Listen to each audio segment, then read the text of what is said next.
बिस्मिल्लाहिर्रहमानिर्रहीम, अस्सलाम वालेकुम डियर व्यूअर्स। जैसा कि मैंने आपसे प्रॉमिस किया था कि हम अपने चैनल के ऊपर जो है कुछ ऐसे प्लेयर्स या कुछ ऐसे प्रोफेशनल लेवल के कोचेस या कुछ ऐसी पर्सनैलिटीज जो गेम से रेलिवेंट हैं उनको हम आपसे इंट्रोड्यूस करवाएंगे, ताकि जो आप कमेंट में हमें क्वेश्चन करते हैं हम उनसे कुछ क्वेश्चन पूछ सकें। तो आज हमारे साथ हैं हाफिज सईद साहब, माशाल्लाह किसी तारुफ के मोहताज नहीं हैं।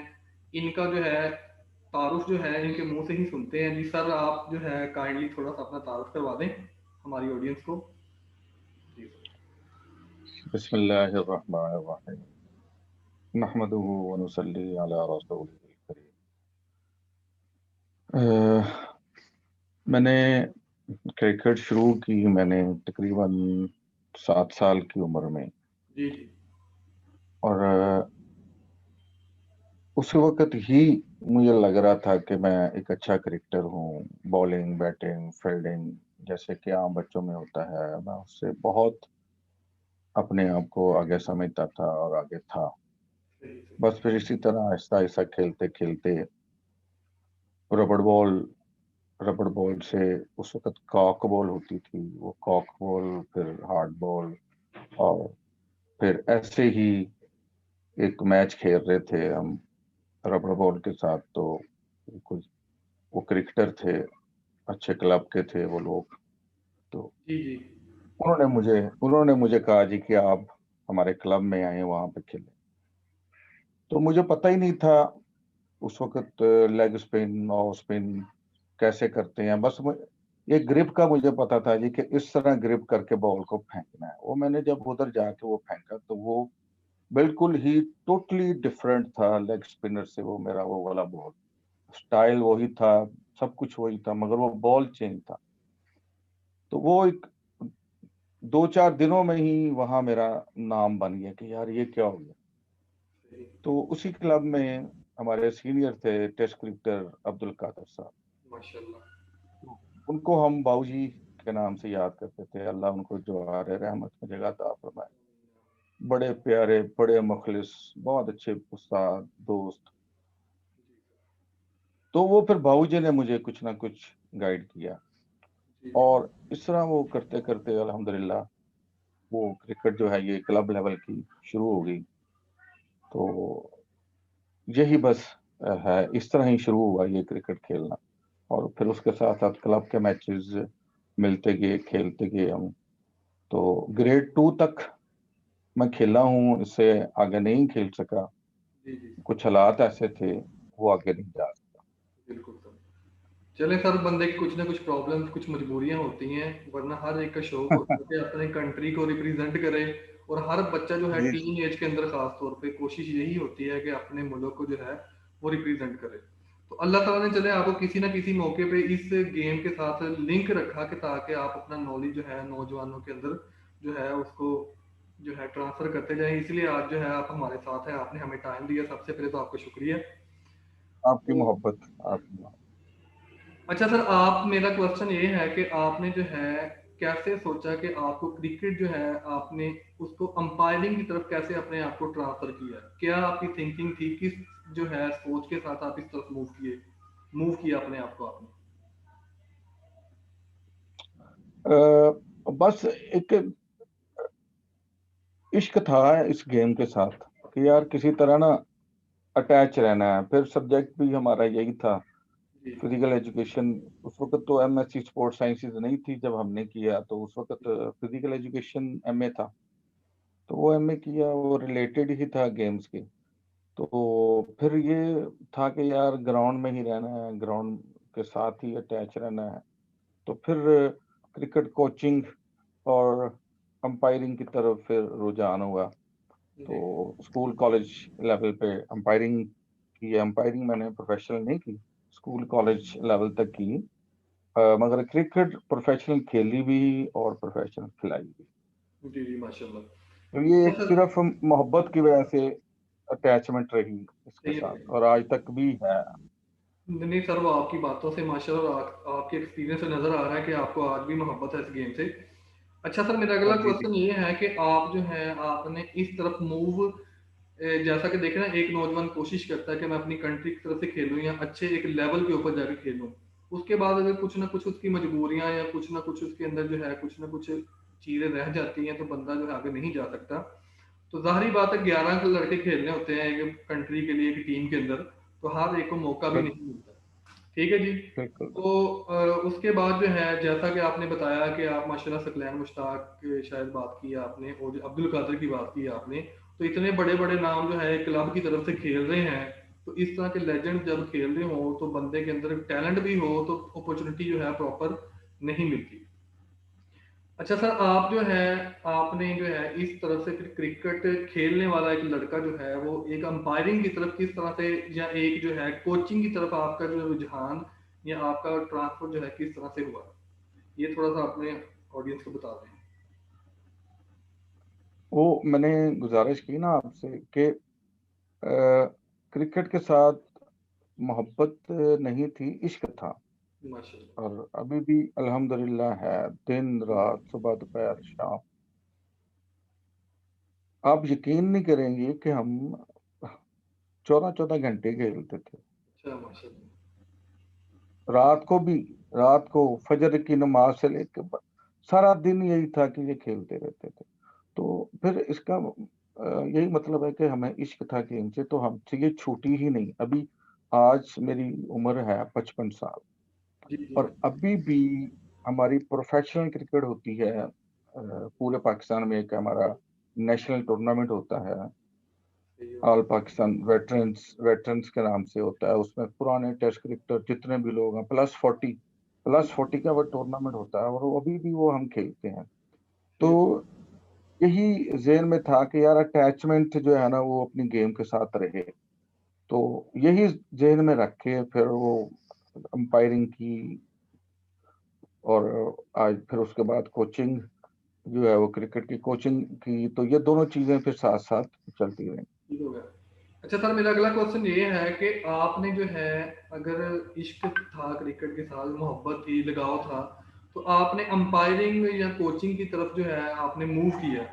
तो क्या जो हमारे नौजवान जो है, जो दिल बर्दाश्त हो जाते हैं कि हमें मौका नहीं मिल रहा, आगे खेलने का मौका नहीं मिलता, तो क्या उनके लिए भी ऐसी अपॉर्चुनिटीज है कि वो अंपायरिंग की तरफ मूव कर सकें या कोचिंग की तरफ मूव कर सकें? ये थोड़ा सा काइंडली इसके ऊपर रोशनी डाल दें। जी, बहुत ज़्यादा अपॉर्च्युनिटीज़ हैं इसमें। पहले तो हमारे वक़्तों में तो इतना रुझान नहीं था स्कूल, कॉलेज में या जी, जी। यूनिवर्सिटीज़ में कोई चीज़ का। वही जो अ, फ़िज़िकल एजुकेशन टीचर होते थे, जी, हमारे असातिज़ा कराम, वही टीम बनाया करते थे, वही टीम को ले जाते थे। तो वो इसी तरह वो गेम्स, वो हर गेम में वही टीचर होते थे, तो वो ही लेके जाते थे टीम्स को। मगर अब कुछ पिछले 10-12 साल से ये रुझान चेंज हुआ है, और माशाल्लाह अब मुख्तलिफ इदारों ने कोचेज़ भी रखने शुरू कर दिए हैं। स्कूल में, कॉलेजेस में, यूनिवर्सिटीज़ में देखें, मेरा ख़्याल है कम ही कोई यूनिवर्सिटी ऐसी होंगी जिनके पास अपना क्रिकेट कोच नहीं है। बिल्कुल ऐसे ही। तो इसी तरह इसी तरह अंपायरिंग में भी जाम है। हमारे बड़े-बड़े अच्छे अंपायर तो आप देखें कि लियाम डार साहब वर्ल्ड नंबर 1 अंपायर रहे हैं, हमारे साथ खेलते रहे हैं अंपायर साहब, बड़े प्यारे आदमी, बड़े बड़े अच्छे दोस्त। और उसके बाद फिर आप देखें एहसन रज़ा आए हैं हमारे, बिल्कुल फिर सर। शोज़ब रज़ा आए हैं। तो अपॉर्च्युनिटी तो है इसमें, मगर बात आएगी कि मेरे अंदर टैलेंट कितना है और मैं मेहनत कितनी कर सकता हूँ। बिल्कुल ऐसे ही। तो सारा कुछ डिपेंड करेगा आपकी मेहनत पर। बिल्कुल ऐसे ही। अच्छा सर, ये जो है, अब आपने बात की कोचिंग की, तो कोचिंग बेसिकली जैसा कि हर बंदा जानता है कि कोच क्या होता है, कई बच्चों को जो गाइड करता है गेम के बारे में, आपके नज़रिए से या आपकी सोच के मुताबिक कोचिंग की अगर हम प्रॉपर डेफिनेशन या एक वर्ड कोचिंग जो है, उसको आप किस तरह से डिफाइन करते हैं हमारी ऑडियंस को? जरा अपने अंदाज में काइंडली इसको थोड़ा सा। देखें जी वसीम भाईजान, ये बहुत मुश्किल फ़ील्ड है। हम हम इसको, कुछ लोग समझते नहीं हैं, कुछ लोग समझते हैं कि बस डंडे के ज़ोर पे आपने बच्चों को आगे हाँक लिया। बिल्कुल ऐसे ही। तो ये बहुत बड़ी साइंस है ये। और फिर सबसे पहले हमें नबी पाक सल्लल्लाहु अलैहि वसल्लम का फरमान अपने ज़हन में रखना चाहिए। जितने भी हम टीचर हैं, कोच भी, देखो ना, कोच भी हाँ एक जी, हाँ जी, टीचर है। बिल्कुल टीचर कोच का भी यही तो काम। नबी पाक नबी पाक सल्लल्लाहु अलैहि वसल्लम फरमा रहे हैं कि मुझे मुअल्लम बना के भेजा गया है। अब ये वो पेशा हम इख्तियार कर रहे हैं या करना चाहते हैं जो कि नबी पाक सल्लल्लाहु अलैहि वसल्लम जी, जी, खुद बिल्कुल। हैं। मुअल्लम मुअल्लम टीचर अब नबी पाक सल्लल्लाहु अलैहि वसल्लम है। अब हम ये देखें कि नबी पाक सल्लल्लाहु अलैहि वसल्लम की तालीमात क्या हैं। तो सारी कोचिंग, सारी टीचिंग उसमें आ गई। बिल्कुल ऐसे ही। समझ रहे हैं आप बात। अब सबसे पहले आप नबी पाक सल्लल्लाहु अलैहि वसल्लम का किरदार देखें, जी, जी, नबी पाक सल्लल्लाहु अलैहि वसल्लम का अखलाक देखें, ऐसे ही। नबी पाक सल्लल्लाहु अलैहि वसल्लम का खाना पीना देखें, उठना बैठना देखें, ईमानदारी देखें, सच देखें। जी। ये चीजें ज़हन में आ रही है ना सारी। हाँ जी, हाँ जी, अब बिल्कुल। अब अगर हमने कोचिंग को डिफाइन करना है या टीचिंग को हमने डिफाइन करना है तो सबसे पहले हमें नबी पाक सल्लल्लाहु अलैहि वसल्लम की जो जिंदगी है उसको हमने पढ़ना है, उसको हमने देखना है। बिल्कुल कवर। अच्छा, जब अब देखें, नबी पाक सल्लल्लाहु अलैहि वसल्लम अगर कोई बात कह रहे हैं ना, कोई फरमा रहे हैं, तो वो पहले अपने अंदर मौजूद है। बिल्कुल ऐसे ही। बिल्कुल सर ऐसे ही। बात समझ रहे हैं। अब मैं अगर मैं टीचर हूं जी, तो जी, वो बच्चा देखेगा, यार ये कोच जो कह रहा है वो कर रहा है कि नहीं कर रहा। बिल्कुल ऐसे ही। तो हमें वो सारी चीजें जो हम बच्चों को करवाना चाहते हैं, जो हम जी, चाहते हैं बच्चा करे। सपोज मैं बच्चे को कहता हूँ, जी यार वेल डिसिप्लिन रहे हैं आप, मेरे अंदर अपना डिसिप्लिन नहीं है। बिल्कुल बच्चा ऐसे क्या सोचेगा, वो तो साथ झूठ बोल रहा है। ही। ऐसे ही। मैं बच्चे को कहता हूँ, जी पंक्चुअल हो, जी आप टाइम पे आप ग्राउंड में आए, मैं 10 मिनट लेट आता हूँ, जी, जी, तो वो बच्चा तो समझेगा ना कि उस्ताद झूठ बोल रहा है। तो बिल्कुल। कोच बनने के लिए सबसे पहले हमें, या टीचर बनने के लिए नबी पाक सल्लल्लाहु अलैहि वसल्लम की जिंदगी को सामने रखना है। फिर आप देखें कि आपको नजर आएगा कि कोच क्या है। कोच जनाब कम्युनिकेटर है, कोच इंस्ट्रक्टर है, कोच मोटिवेटर है, बिल्कुल सर ऐसे ही। कोच कोच लीडर है, कोच ट्रेनर है, बिल्कुल ऐसे कोच साइकोलॉजिस्ट है, कोच मैनेजर है, कोच सेलेक्टर है, बिल्कुल ऐसे ही। कोच आप कोच पाप है, बिल्कुल। कोच साइंटिस्ट है। अच्छा कोच वो है जो खुद अच्छा लर्नर हो। कोच बिल्कुल। स्टूडेंट है, कोच पब्लिक रिलेशन ऑफिसर है, कोच गार्डियन है, कोच काउंसलर है। मतलब अब देखें यार, क्या क्या क्या चीजें हैं जो कोच में है और क्या क्या होनी चाहिए। बिल्कुल सर ऐसे ही। कोच एक दोस्त है, कोच एक दोस्त है, कोच एक ड्राइवर है।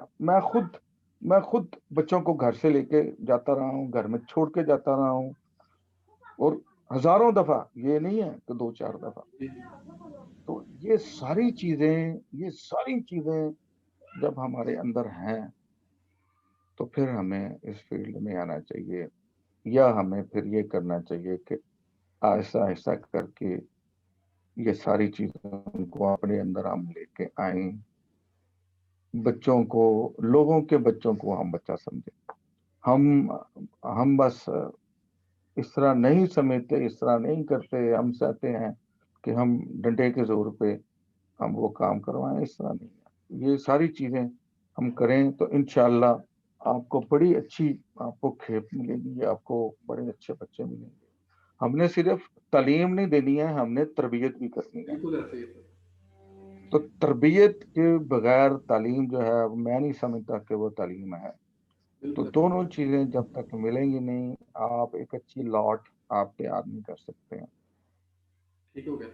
अच्छा सर, अगला हमारा क्वेश्चन है कि जैसा कि आप जानते हैं कि हमारा चैनल जो है यूट्यूब के ऊपर स्पोर्ट्स साइंस से रिलेटेड है। तो नौजवान जो है माशाल्लाह उसके अंदर जो है मोस्टली जो है एमए एमएससी जो है sports sciences and physical education से रिलेटेड है। तो कुछ लोग जो हैं वो चाहते हैं कि क्रिकेट जो है, जैसा कि आपने बताया कि आपका भी पैशन था या आपका अभी भी पैशन है, वो चाहते हैं कि एज ए कैरियर इसको लेके जाना चाहते हैं आगे। ठीक है जी, कैरियर मीन्स के एक बंदा जो है हमेशा के लिए वो खेल तो नहीं सकता ग्राउंड के अंदर, तो वो उसको जो है वो कोई अंपायरिंग की तरफ, कुछ जो है कोचिंग की तरफ मूव कर जाते हैं। अब कोचिंग जो है, अब कोचिंग से रिलेटेड एक क्वेश्चन है कि कोचिंग के कितने लेवल हैं इंटरनेशनल लेवल पे या पाकिस्तान के अंदर, कितने इसके लेवल्स हैं, और अगर एक बंदा चाहता है कि वो अपना कोर्सेज करना चाहता है कोचिंग के, उसके लिए बेसिक तालीम क्या होती है या कौन सा इंस्टीट्यूट है जो कोचिंग के कोर्सेज करवाता है, ये काइंडली इसके ऊपर थोड़ी सी रोशनी डाल दें। कोचिंग लेवल्स जो है ना वो लेवल 3 कोच जो है ना वो फिर प्रोफेशनल लेवल पे आ जाता है। जी जी वो जो टीम्स के साथ अटैच होते हैं हमारी नेशनल टीम्स के साथ, उनको फिर वो कहते हैं जी कि वो लेवल 3 उसको होना चाहिए। तो एलिमेंट्री कोचिंग कोर्स पहले होता था, ये था छोटे बच्चों के लिए, स्कूल लेवल के बच्चों के लिए। तो फिर पीसीबी ने उसको खत्म करके तो लेवल 1 स्टार्ट कर दिया। जी। तो अब पाकिस्तान में लेवल 1, 2, 3 ये 3 कोर्सेज होते हैं।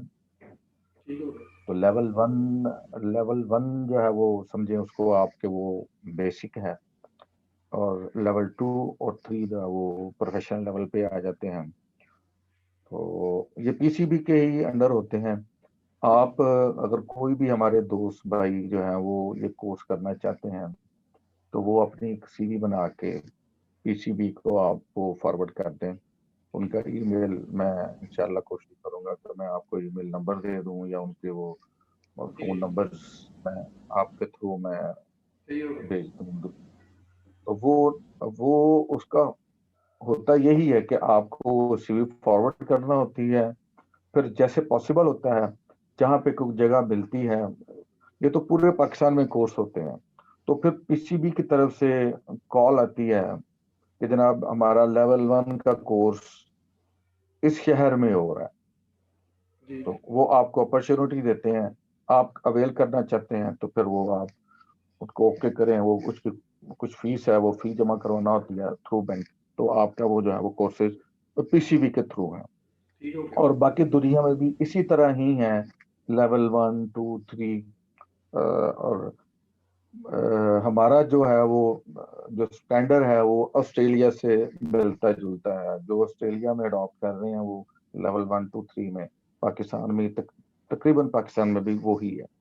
ठीक हो गया। अच्छा, अगला सर क्वेश्चन ये है, कोचिंग से रिलेटेड है। आप देखें ना, एक बंदा कोचिंग का कोर्स करता है, जाहिर बात है उसके माइंड में ये होता है कि यार मैं इस गेम से लिंक भी रहूं और थोड़ी सी इसके मेरी अर्निंग भी होती रहे। तो कोचिंग कोर्स करने के बाद एक जो है स्पोर्ट्समैन या एक जो है जिस बंदे ने कोचिंग कोर्स कर लिया, उसका कैरियर क्या हो सकते हैं, उसको अपॉर्चुनिटीज जो है क्या क्या उसको जो है आगे अवेल कर सकता है, किन किन डिपार्टमेंट में या कहाँ कहाँ जो है उसे मौके मिल सकते हैं। तो काइंडली इसके ऊपर थोड़ी सी रोशनी डाल दें। जी, जैसे मैंने पहले कहा कि कोचिंग कोर्सेज, अब देखें कि हमने कौन सा लेवल किया है, उसी लेवल के मुताबिक फिर जॉब अपॉर्चुनिटीज मिलती हैं। स्कूल कॉलेज में तो लेवल 1 तक, स्कूल कॉलेज यूनिवर्सिटीज में लेवल 1 तक भी चल जाते हैं। बहुत कम यूनिवर्सिटी होती हैं जो डिमांड रखती हैं जी कि लेवल 2 क्वालिफाइड कोच हमें चाहिए। अदरवाइज वो लेवल 1 ही जो है वो उसको कंसीडर कर लेते हैं एज ए कोच।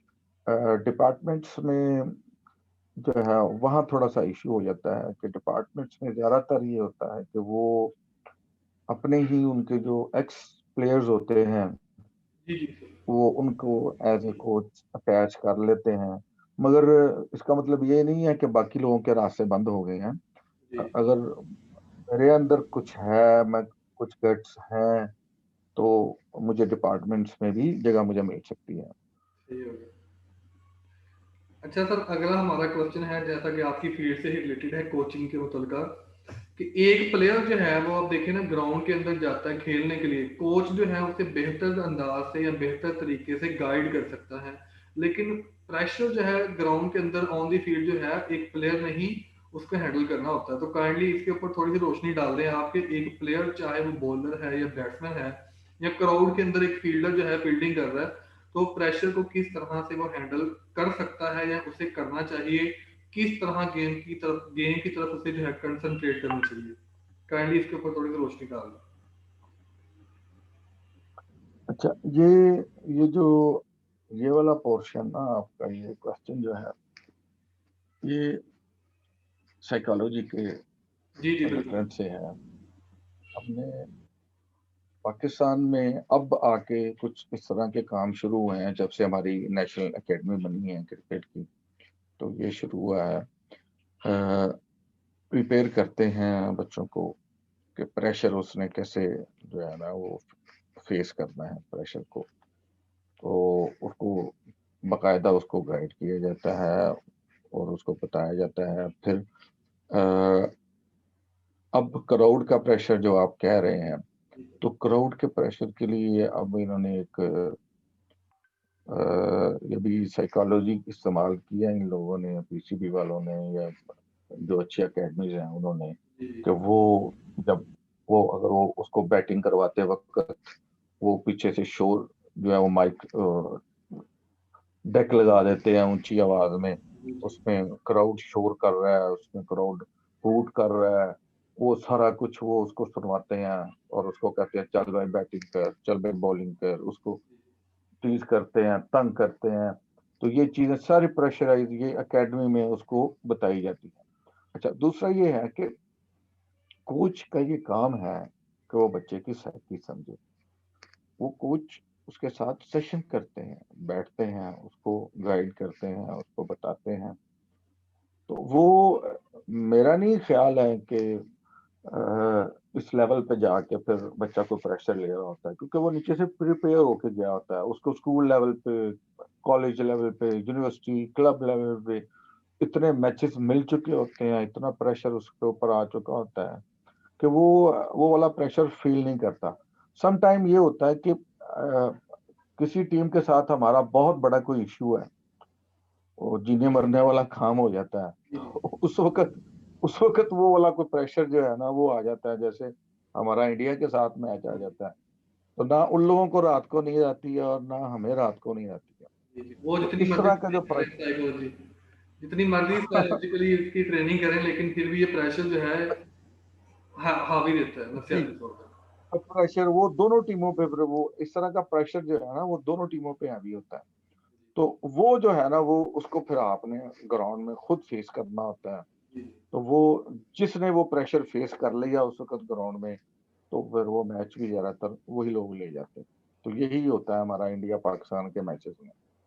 ठीक हो गया। अच्छा सर, अगला हमारा क्वेश्चन है कि एक प्लेयर, जैसा कि आप जानते हैं कि नौजवान जो है क्रिकेट खेलना चाहते हैं, हमारा जो नेशनल गेम हॉकी है, लेकिन क्रिकेट को ज़्यादा लाइक किया जाता है, इसे खेला भी ज़्यादा जाता है।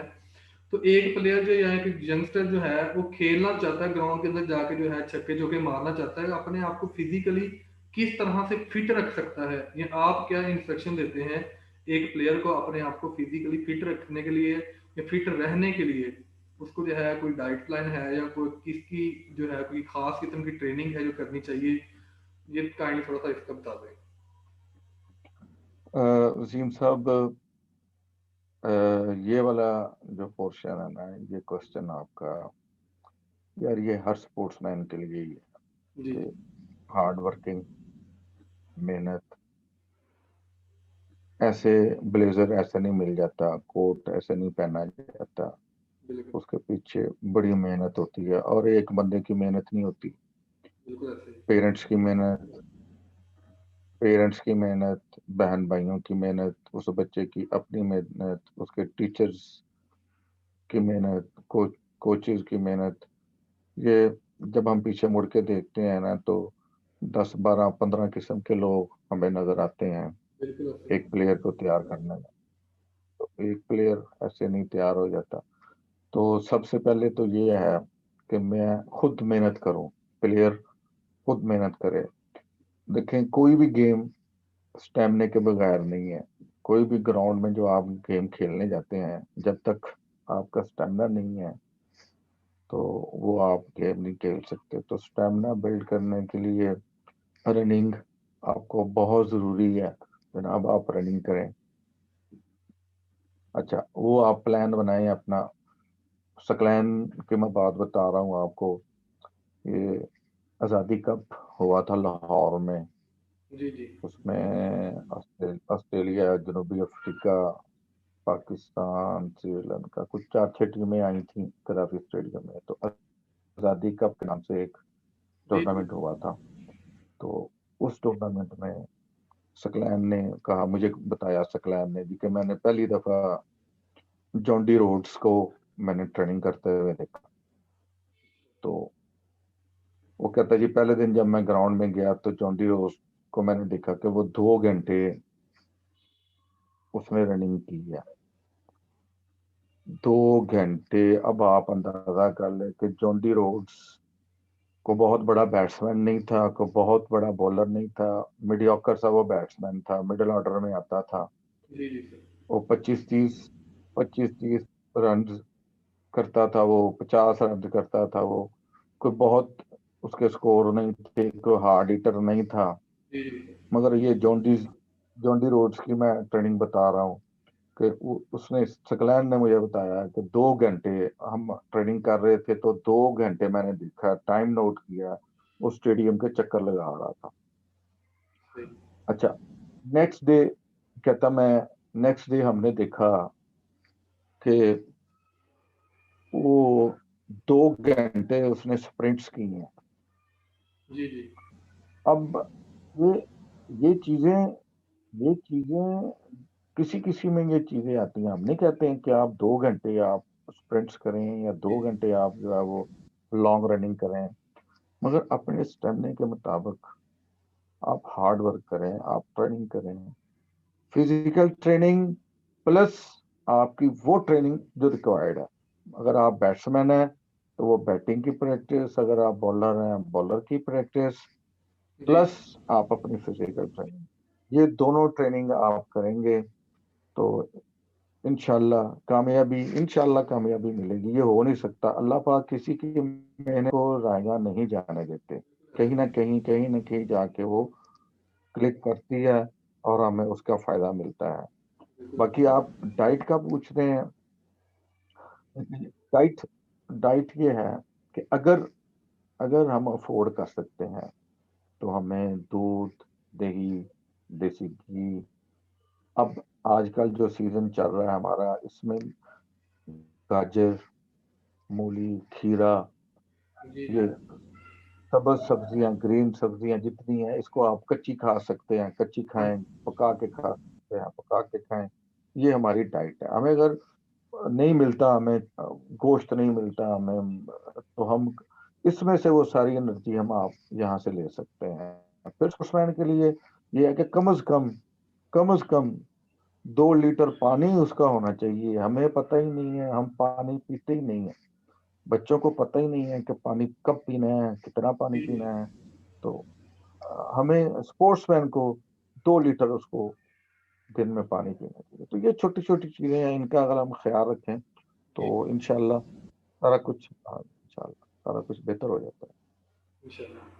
अच्छा सर, लास्ट क्वेश्चन है हमारा कि पाकिस्तान की टीम, जैसा कि हम जानते हैं कि इंटरनेशनल गेम हमारा हॉकी है, तो क्रिकेट के अंदर जो है लोगों का इंटरेस्ट है, लेकिन ये डे बाय डे जो है हमारी क्रिकेट नीचे जा रही है। इसका जो है, इसको इम्प्रूव करने के लिए क्या जो है, कौन से इकदाम करने चाहिए पीसीबी को या गवर्नमेंट को या क्लब लेवल के ऊपर, जो आपकी थिंकिंग के मुताबिक इसको किस तरह से जो है बेहतर किया जा सकता है?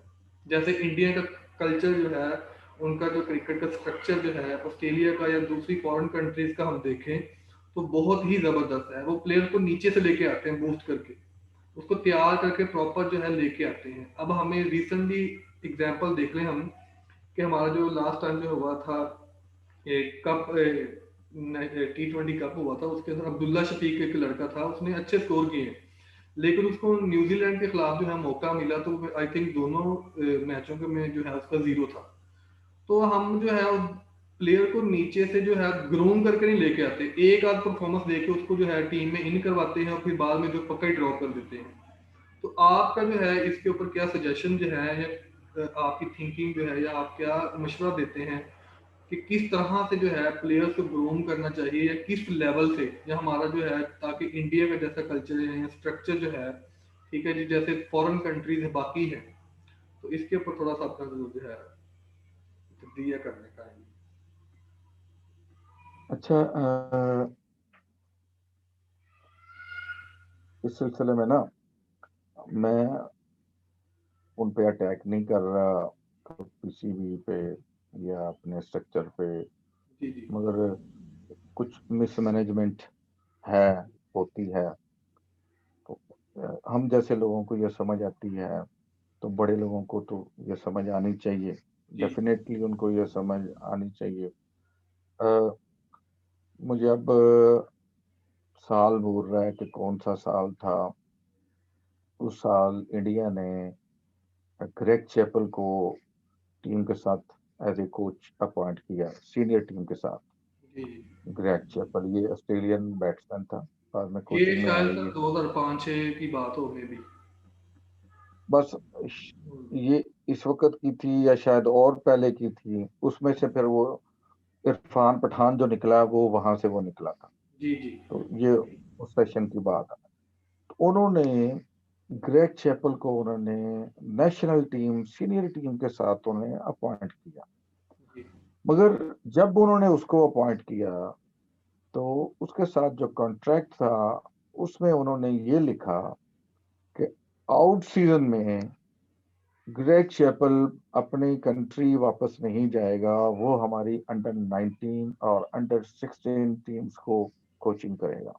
जी तो वो वो 3-4 माह वो सीनियर टीम के साथ रहे चैपल।